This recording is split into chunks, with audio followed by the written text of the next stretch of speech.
মিথ্যা নাটক সাজানোর জন্য এবং তার পাশাপাশি অভিনয়ের জন্য ওবাইদুল ভাই সেরা রে।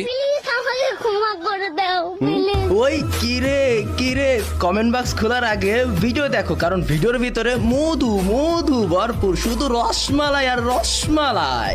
ওই কিরে, বিশ্বাস করেন রাসেল ভাই, ঘুমের ভিতরেই কল চলে আসে আমার নামে নাকি 48 মিনিটের একটা নাটক ভাইরাল হয়ে গিয়েছে। আর আমি ঘুম থেকে ওঠার পর ওই নাটক দেখার জন্য বসে পড়ি। আর নাটকের সিনগুলো এমন ছিল যে আমার নামে সব অপবাদ। তো আমি আর দেরি না করে ভেবে ফেলে যেহেতু চেপেছে এই মিথ্যা নাটকের উপরেই আর এই নাটকটি এমন মির্জাফরি ভাবেই তৈরি করা হয়েছে যে এই নাটকের প্ল্যানিং করতে তাদের ডিসকর্ড সার্ভারে বসে থাকা লাগছে 10 থেকে 15 ঘন্টা। তো এই মিথ্যা মির্জাফরি নাটককে ভুল প্রমাণিত করার জন্য আমিও বসে পড়লাম।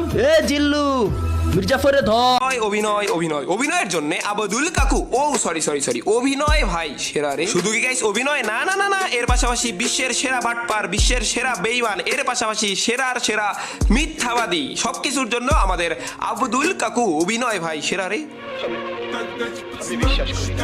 টুকটাক আমিও জানি সে অভিনয় অনেক বেশি সেরা, এবং তোমরা অনেকে জানো না সে অভিনয় সেরা। দেখো অনেক আগে থেকে যে সেরা তার প্রমাণ একটা দেখো এই ভিডিওতে। 2 দিন আগেছে ভাই আইডি অফলাইন, আইডির নামটা দিছি ভাই, খায়া দিছি ভাই, ভিতরে চেক দিলে দেখো।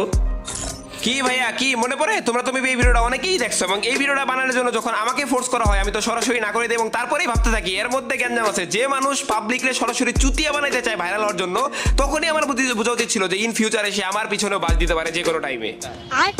ফেসবুক, ইউটিউব ও টিকটক মিলে মোটামুটি 10 লক্ষ মানুষ এই নাটকটা দেখছিল, এবং এই নাটকটা দেখে বিশ্বাসও মোটামুটি করছিল। এবং তারপরে তো আমারও বোঝা উচিত ছিল যে ভাই, যে 10 লক্ষ মানুষকে একসাথে বোকাচন্দ্রবিন্দু বানাই দিতে পারে, তখন তো সে যে কোনো টাইমে আমার বিরুদ্ধে যেয়ে আমার সাথে অনেক ধরনের বাটপাইও করতে পারে, এবং বর্তমানে কিন্তু তাই করে ফেলছে। মুঝে বহুত খুশি হো রে।